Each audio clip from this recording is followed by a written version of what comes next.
30 July 1948 సాయంత్రం 5:17 ఢిల్లీలోని బిర్లా హౌస్లో 3 సార్లు గన్తో కాల్చి గాంధీజీని ప్రజల మధ్యన హత్య చేశారు. ఈ విషయం మనందరికీ తెలుసు. కానీ హత్య జరగడానికి 7 నిమిషాల ముందే గాంధీజీకి అసలు ఆ రోజు తనకు ఆఖరి రోజు అని ముందే తెలుసు. ఆ సంగతి మాత్రమే ఎవ్వరికీ తెలియదు. సాయంత్రం 5 గంటలకు అప్పటికే తన సాయంత్ర ప్రార్థనలకు ఆలస్యమైందని గాంధీజీ తొందరలో ఉన్నారు. తనను కలవడానికి వచ్చిన కతియావాడి ప్రజలతో తాను బ్రతికుంటే మళ్లీ కలుస్తానని చెప్పారు. కొన్ని పుస్తకాల్లో ఉన్న సమాచారం ప్రకారం గాంధీజీకి తను హత్య గావించబడతానని ముందే తెలుసు. కానీ దాన్ని ఆపటానికి మాత్రం ఎటువంటి ప్రయత్నం చేయలేదు.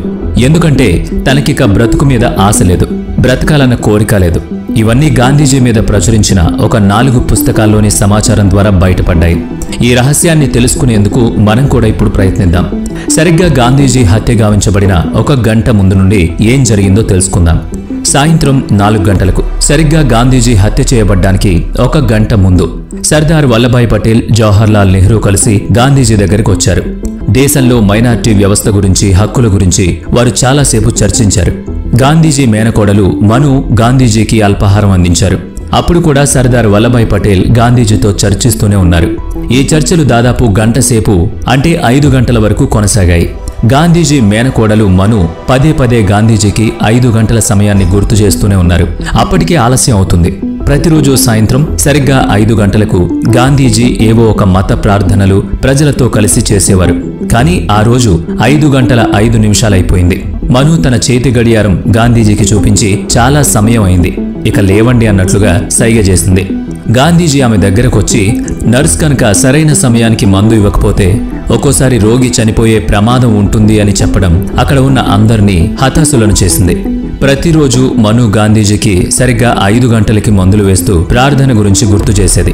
సరైన టైంకి మందులు వేయకపోతే చనిపోతాను అని అప్పుడప్పుడు ఇలా చలోక్తులు విసిరేవారు గాంధీజీ. ఆ రోజు కూడా అలా మాట్లాడడం కాకతాళీయమే కావచ్చు. ఆ రోజు ప్రార్థనల్లో తన స్నేహితులతో పాటు కతియవాడి నుంచి వచ్చిన మరికొంతమంది ప్రజలు కూడా అక్కడ గుమిగూడారు. వారి గురించి కూడా మను గాంధీని హెచ్చరించింది. కానీ గాంధీజీ, ఒకవేళ నేను ప్రార్థనల తర్వాత బ్రతికుంటే వాళ్ళని కలుస్తానని చెప్పండి అని చెప్పారు. ఈ విషయాన్ని గాంధీజీ పర్సనల్ సెక్రటరీ వి కళ్యాణం గాంధీజీ హత్య జరిగిన రోజుని గుర్తు చేసుకుంటూ రాసిన పుస్తకంలో ఉంది. గాంధీజీ నోటి నుంచి వచ్చిన ఈ 2 మాటలు వింతగా అనిపించినా అలా మాట్లాడిన కాసేపటికి గాంధీజీ హత్య జరగడం మాత్రం విచారకరం. గాంధీజీకి తాను చనిపోతానని ముందే ఎలా తెలుసు?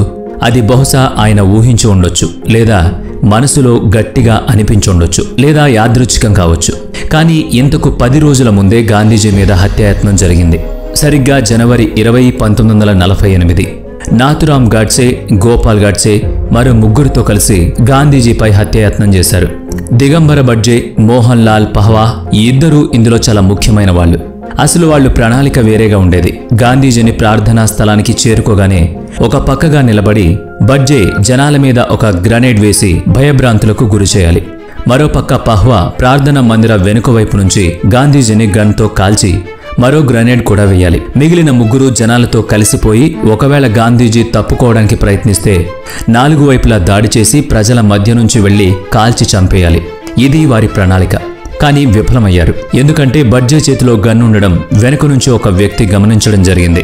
ఇక పహువా జనాలను భయభ్రాంతులకు గురి చేయడానికి గ్రనైడ్ను విసరడం చూసి చుట్టూ మూగిన జనాలు అతన్ని పట్టుకుని పోలీసులకు అప్పగించారు.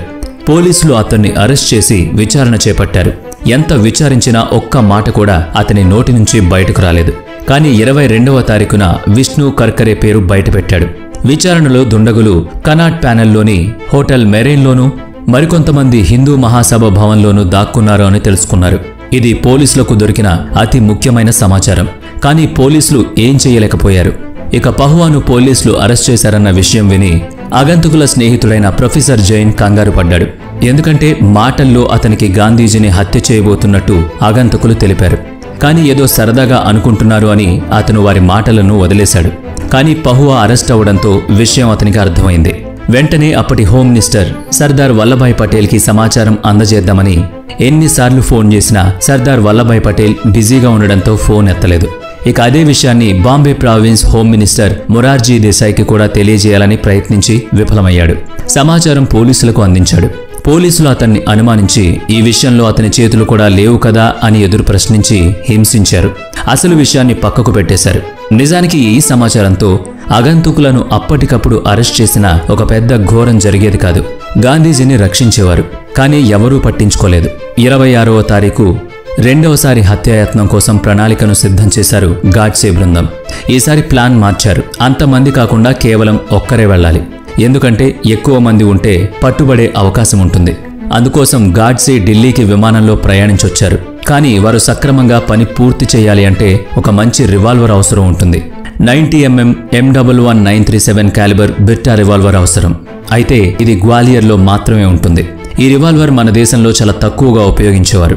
కేవలం ఆర్మీలో ఉండేవారు మాత్రమే దీన్ని ఉపయోగించేవారు. అది కూడా కల్నల్ దగ్గర మాత్రమే ఈ రివాల్వర్ ఉంటుంది. గ్వాలియర్లోని రివాల్వర్లు సప్లై చేసే జగదీష్ గోయల్, హిందూ మహాసభ గ్వాలియర్ ప్రధానాధికారి డాక్టర్ పరుచూర్, వారికి గాడ్సేకి మధ్య ఉన్న సంబంధాలతో గాడ్సేకు ఈ రివాల్వర్ను అందించారు.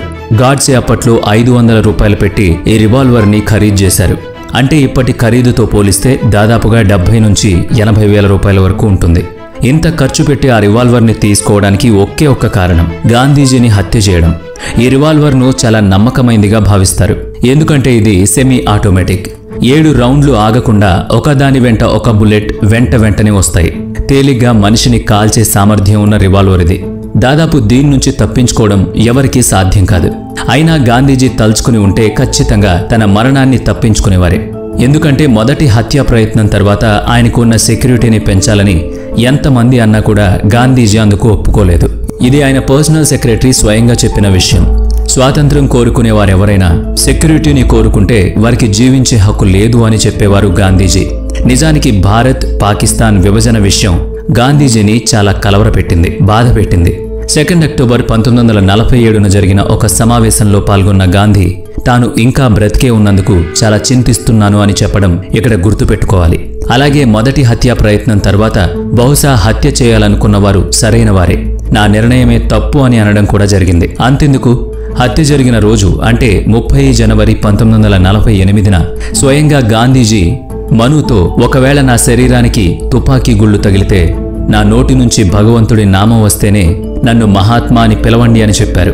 సరే, ఇదంతా పక్కన పెట్టినా గాంధీజీ ఒప్పుకోలేదు అన్న ఒకే ఒక్క కారణంతో సెక్యూరిటీని పెంచకపోవడం ఎంతవరకు సబబు? ఆయన వద్దన్నా కూడా సర్దార్ వల్లభాయ్ పటేల్, జవహర్లాల్ నెహ్రూ 30 మంది పోలీస్ ఆఫీసర్లను బిర్లా హౌస్ సమీపంలో నియమించారు. కానీ వాళ్ళు వచ్చి అతిథులకు పరీక్ష చేసి పంపించడం గాంధీజీకి నచ్చలేదు. అందుకే వారిని కూడా నిరాకరించారు. వారు కూడా గాంధీజీ ఆజ్ఞలను అనుసరించి పకడ్బందీ భద్రతను ఏర్పరచలేకపోయారు. ఇది నాథూరామ్ గాడ్సేకి కలిసొచ్చింది. గాడ్సే ప్రణాళిక ఒక్కటే, జనంతో కలిసిపోయి తన రివాల్వర్తో సహా గాంధీజీ ముందుకు సరిగ్గా 5 గంటలకి వెళ్ళాలి. జనాల మధ్యలో నుంచి ఆయన్ని గన్తో కాల్చి హతమార్చాలి.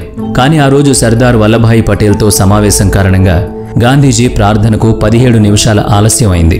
ఆ 17 నిమిషాలు గాడ్సే చాలా కంగారుగా చూశారు. తన ప్లాన్ ఎవరికైనా తెలిసిపోయింది అని అనుకున్నారు. అందుకే గాంధీజీ ప్రార్థనకు రాలేదని అనుకున్నాడు. కానీ 17 నిమిషాల తర్వాత సరిగ్గా 5 గంటల 17 నిమిషాలకు గాంధీజీ బయటికి రావడం, గాడ్సే జనాలను తోసుకుంటూ ముందుకు రావడం, గాంధీజీని కాల్చి చంపడం వేగంగా జరిగిపోయాయి. ఆ సమయంలో గాడ్సే గాంధీజీ కాళ్లకు దండం పెట్టడానికి ముందుకు వంగడంతో మను దాన్ని నిరాకరించడం, మనుని గాడ్సే ఒక్క తోపు గట్టిగా తోయడం కూడా జరిగింది. ఆ తర్వాత జరిగిన పరిణామాలు కూడా చాలా విచిత్రంగా అనిపిస్తాయి. గాంధీజీని హత్య చేసిన గాడ్సేతో పాటు అతనికి సహకరించిన 3గురికి ఉరిశిక్ష విధించింది కోర్టు. కానీ మిగిలిన వారిని నిర్దోషులుగా విడిచిపెట్టేసింది. ఆయుధాలు సప్లై చేసిన డాక్టర్ పరుచూరే, గోయల్ని కూడా నిర్దోషులుగానే పరిగణించింది. నిజానికి కింది కోర్టు వాళ్ళని దోషులుగా నిర్ధారించింది, యావజ్జీవ శిక్ష విధించింది. హైకోర్టు మాత్రం వారిద్దరిని నిర్దోషులుగా విడిచిపెట్టడం చర్చనీయాంశమైంది.